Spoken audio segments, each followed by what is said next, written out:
Likutei Sichos, Chelik Tezvav, volume 15, the third Sicha for Parshas Lech Lecha.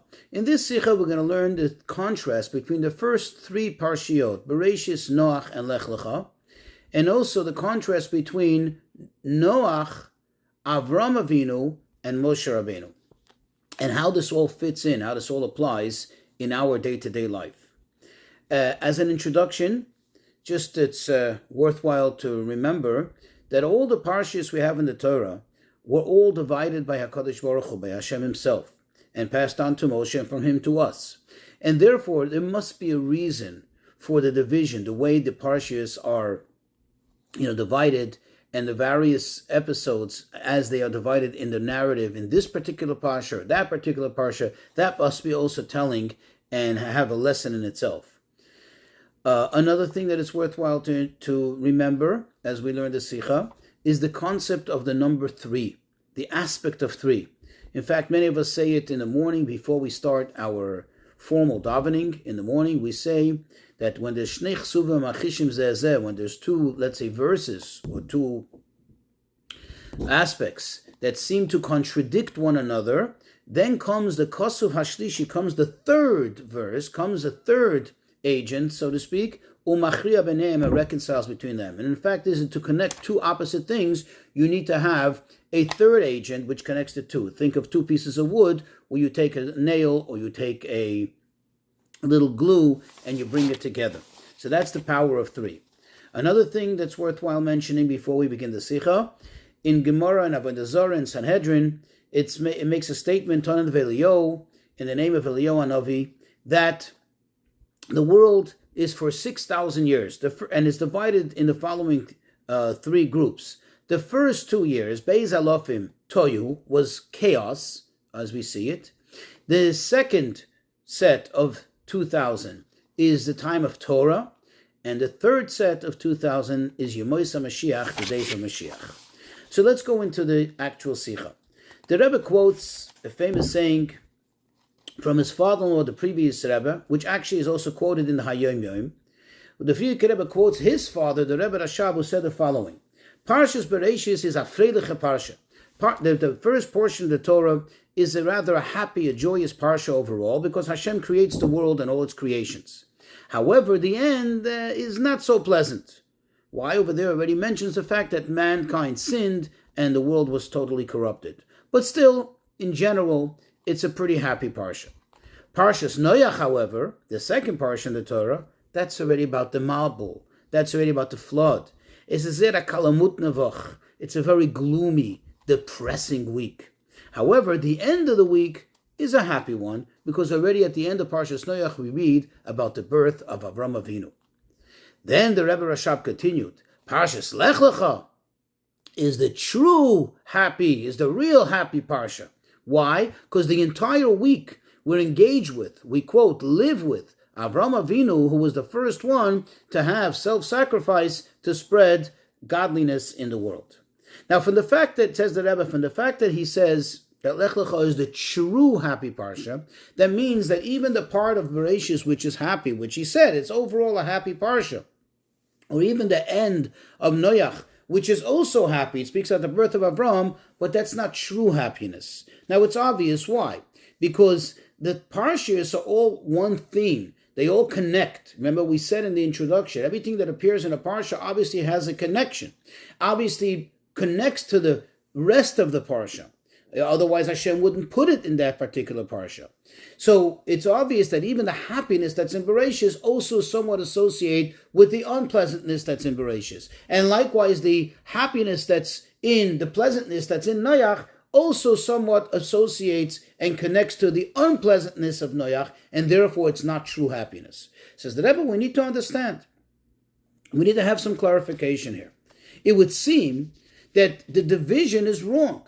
It would seem that it would have made more sense if Parshas Bereshis would have ended prior to the description of the corruption of mankind and later the birth of Noach, and that the Parsha of Noach should begin from there.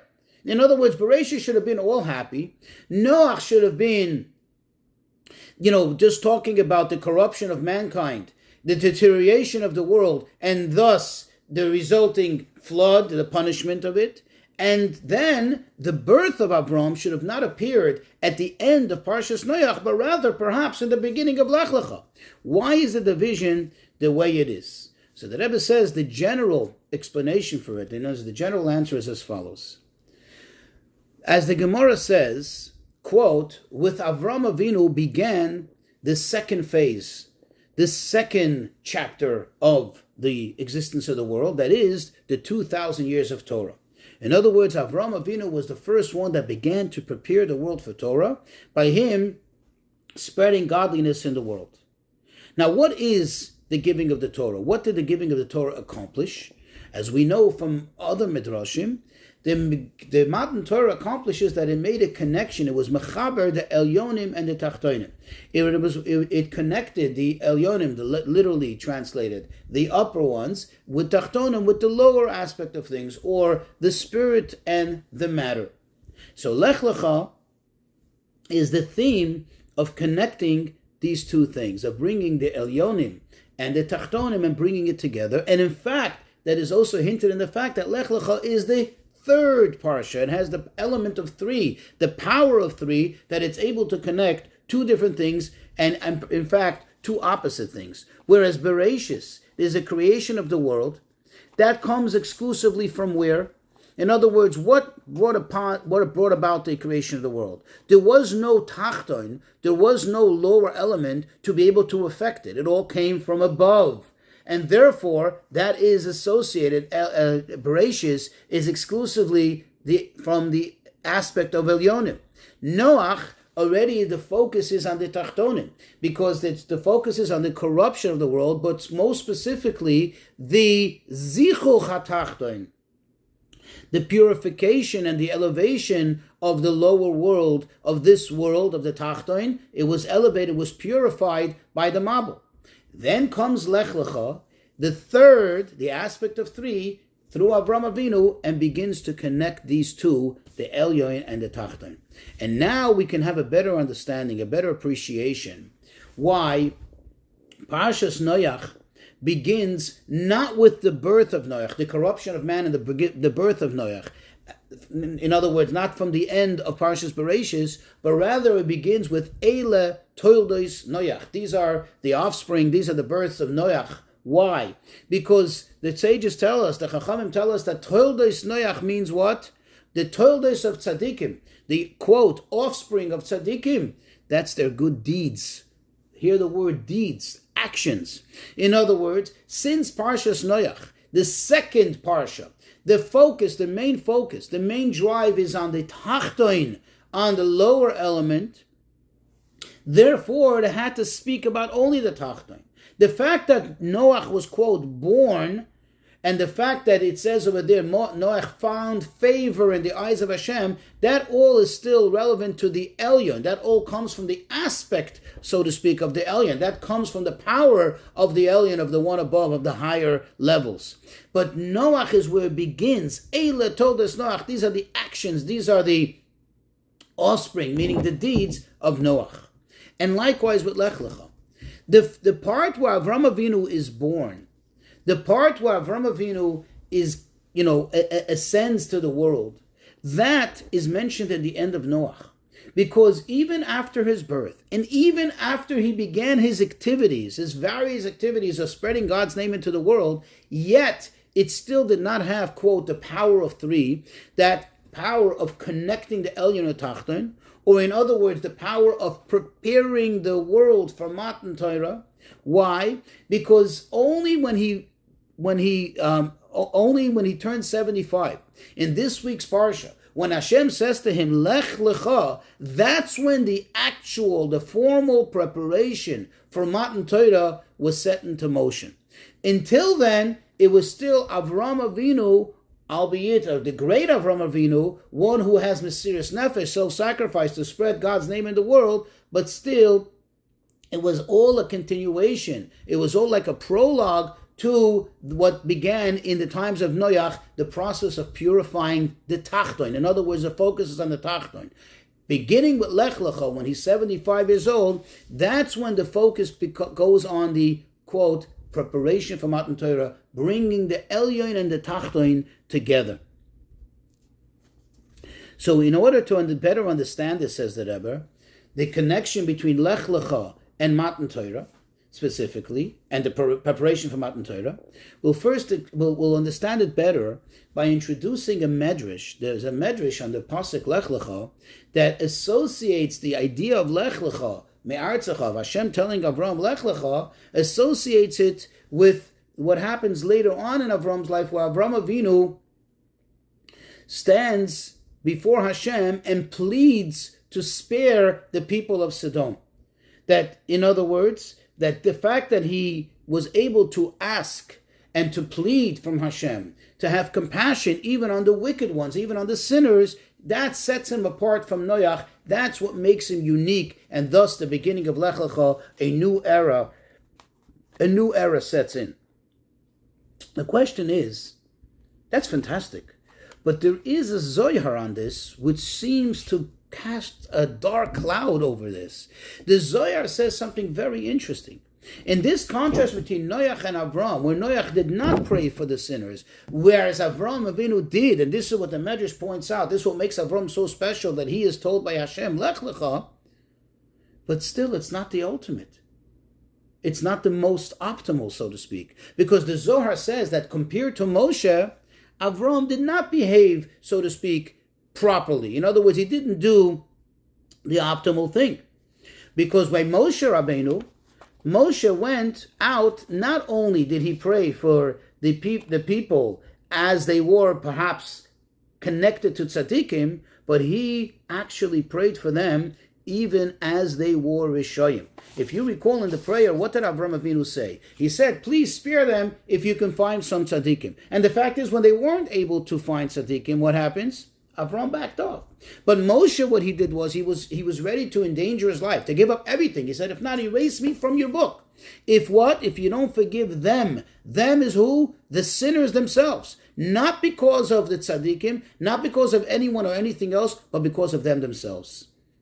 So now, in summary, what do we have? We have three. We have Noach, who did not pray at all. Avram, who prayed, but only with contingent, so to speak, on their connection to tzaddikim, if there were tzaddikim. And Moshe Rabbeinu, who prays for the people themselves, even for the Rishayim, even for the lowest element. Why? What is all this? So he says, these are all parallel to the three stages. You have before the preparation of Matan Torah, which is the times up to Avram Avinu, the times from Adam to Noach and from Noach to Avram, which you have the Elyon and the Tachton, but they have no connection, and therefore there's nothing to go with. If you are not connected to the Elyon, then you're a Tachton. If you're a Tachton and you're corrupt, Noach can't do anything for you. Then there is a newer stage, a second stage, that is, the time of Avram Avinu, where there's already, quote, a preparation to Matan Torah. There is already some kind of connection, some relevance between the Elyon and the Tachton, and therefore Avram Avinu prays that if there is an Elyon, in this case, if there are tzaddikim, there are those who are elevated, there are tzaddikim, then since there is some connection already has been established between the Tachton and the Elyon, let the Tachton be spared because of the Elyon. And then there is the third period, which is after Matan Torah, and over there is where there is a full connection between the Elyon and the Tachton, not just a preparation for it, but there's an actual connection. It becomes like one, and therefore, even when the Tachton is in a low state, a state of being a Rasha, being Rishayim, still they have a relevance, and still they have an importance, and you can pray for them themselves. To understand this better, the Rebbe introduces a famous mashal, parable, or metaphor, that's many, many times brought down in Chassidus, and that's the mashal between a Rav and a Talmud, a teacher and a student. Now, what happens? The teacher is there to teach intellect to the student, but there are various manners in which it can be accomplished. Number one way, basic way, is the teacher explains the intellect that he's trying to pass on to the student. He explains the intellect itself without, so to speak, getting directly involved with the student, without building up the student himself. In other words, he explains it to the student. That's one way. There's another way, a much greater one, where the teacher, so to speak, commits himself, gives himself over to enhancing the abilities of the student and helps him understand it. He gives him almost like a way of learning. He gives him the tools, so to speak. He builds up his tools, his learning muscles, if I may, so that he should be able to become built up, to become knowledgeable and understandable enough, to wise enough that he could understand what the Rabbi is teaching him, and in fact, master it. But then there's a third level, where the teacher is so dedicated to the student and has such an effect on the student that he's able to bring up the student to the point that he actually refines his abilities, his talents of the students to such a degree that the student can actually learn on his own and almost have the parallel mind to the teacher and kind of become able to study on that level and to create his own novel ideas in learning without the need of the teacher. Says the Rebbe, parallel to this mashal are the three time periods that we discussed. From the first one, which is the generations from Adam to Noach, everything came from above. Everything came from above. And therefore, even if the word tzaddikim, the tzaddikim still needed to, so to speak, the help from above. And a classical example for that is the story with Chanoch. The Torah tells us that Chanoch was taken away before his time. He passed away younger than he should have. Why? Because Hashem was concerned that since the people in his time was so wicked, they were so lowly, even though he was connected to the Elyon, but he needed to have the constant support, and there was a danger that perhaps if he loses that support, even one minor bit, he might lose his whole piety and unfortunately slip and become like everybody else. So you see that there was a constant need to give from above. That was the first 10 generations. The next 10 generations, which are the first 1,000 years, and then the second 1,000 years, is the generations from Noach to Avrohom Avinu. There was already somewhat of a transformation of the mata, of the lower world. And therefore we see that Noach was not so vulnerable like his predecessors, like the tzaddikim who came before him. It says Noach walked before Hashem, and he was even able to talk to the people of his generation and try to get them to do tshuva. He would talk to them. When he was building the teva for all those years, it was for the purpose of him trying to change their ways, trying to have an effect on them, on the mata, on the tachton. However, but still wasn't the most ideal, because we find that even Noach himself, it says that there was a point where he was somewhat skeptical and his faith was not full-fledged. In other words, what does it mean his faith was not full-fledged? That even he who did believe in Hashem, but still when it came to a higher element of faith, which is totally beyond intellect, totally whatsoever beyond intellect, he was not able to handle it, and therefore he didn't have it, and Hashem had to force him into the table.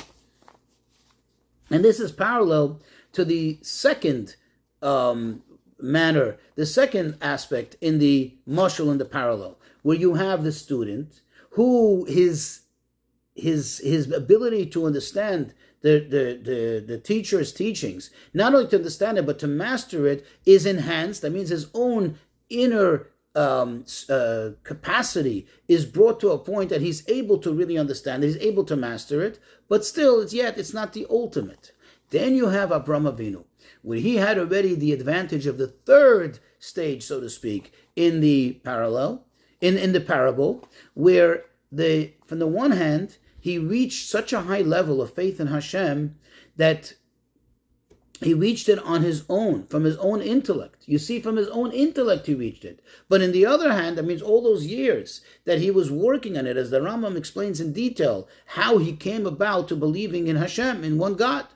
But at the same time, his faith was not just contingent on intellect, but his faith was such a deep faith that goes beyond intellect.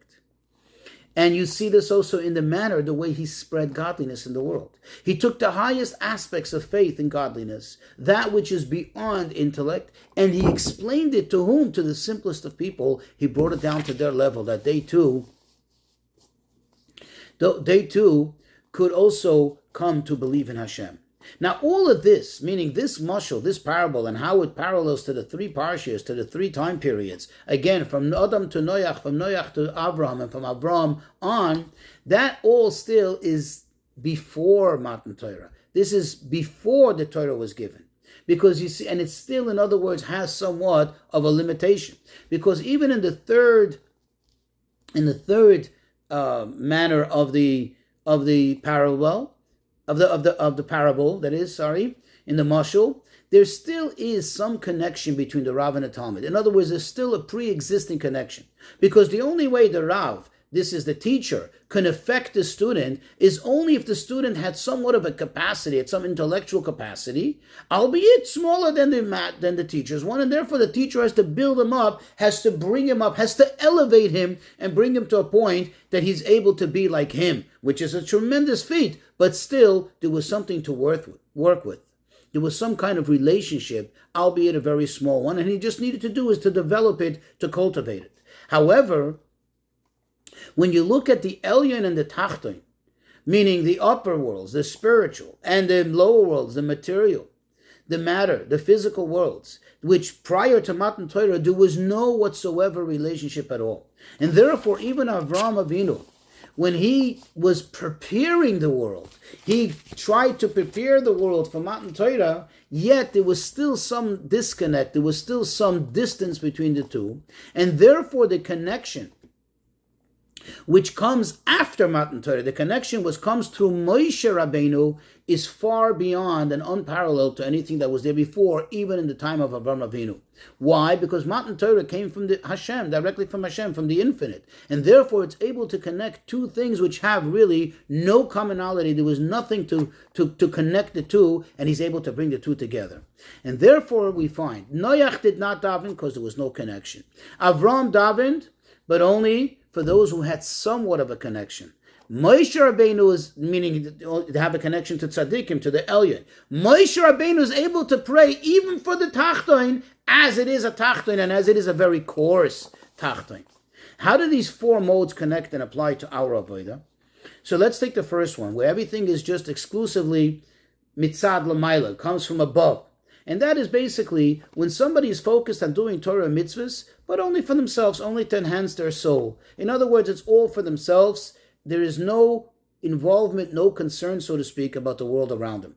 Then there's a second step, which is obviously higher and better, where a person, yes, does get involved in the world, but albeit with a certain reluctance. In other words, he doesn't totally give himself over. He does that which he is obligated to do. The Torah tells us, you have to reprove your compatriot, meaning if you see another Yid doing something wrong, you have to tell him that you have to correct him, so he does it. Just like he has to keep Shabbos, he keeps Shabbos. He has to help another Jew, he helps another Jew. But he definitely doesn't go out of his way and make this a life mission that he should go and help other Jews. Then there is the third phase, which is parallel to the quote, preparation to Matan Torah, which is making a connection already, establishing a connection between the upper and the lower elements. And that is where a person makes an effort to bring godliness into the world, and he starts to be Mekarev Yidden to Torah mitzvahs. But still, there is some caveat, and that is, number one, he only tries to elevate the person, to bring him closer to Torah, and then the person is connected to Torah. But if he doesn't succeed in elevating the person, then he seizes, so to speak, his connection with that person, because he sees he can't affect them. And number two, it's only when he sees that there is a potential there. In other words, he senses that this person is a kli, this person is a receptacle for what he's going to teach him. But if not, he doesn't engage with the person because there is no point, because there is no connection between the Elyon and the Tachta. But after Matan Torah, which is the mode of Moshe, here we already get to a much higher and far beyond that, which is there's a connection between an established connection between the Elyon and the Tachton, that even when the Tachton, even when the lower, meaning even when the lower element is at its lowest point, and a bad one at that, yet he is ready and willing and excited about trying to be Mekar of him, to lower himself, the Elyon, down to the Tachton, to be engaged with that Jew, even when that Jew doesn't seem to show any signs of potential of getting closer to this. Now we can understand why the beginning of the preparation, in other words, Avrohom Avinu's career, so to speak, in preparing the world for Matan Torah starts exclusively in Lech Lecha when he's 75 years old, and not before. And that's why that part of his life is mentioned in the end of Noach, is still connected to Noach. You see, because in order to be able to affect this, in order to be able to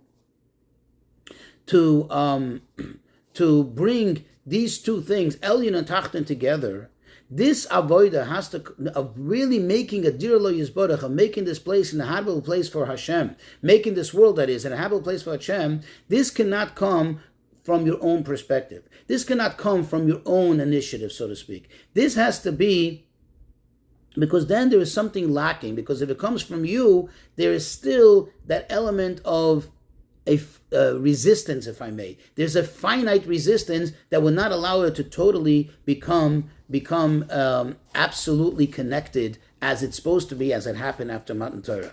Since Avrohom Avinu was supposed to prepare to Matan Torah, Hashem says to him, Lech Lecha me'artzecha, go out of your own will, u'meladetcha, from your own ways and your own desires, go and do as I say, because you need to have the power of the infinite, something which is beyond intellect, and then you're able to bring these two together, which inherently are not compatible, are not shaykh one to another, and that's what happened later, ultimately, by Matan Torah.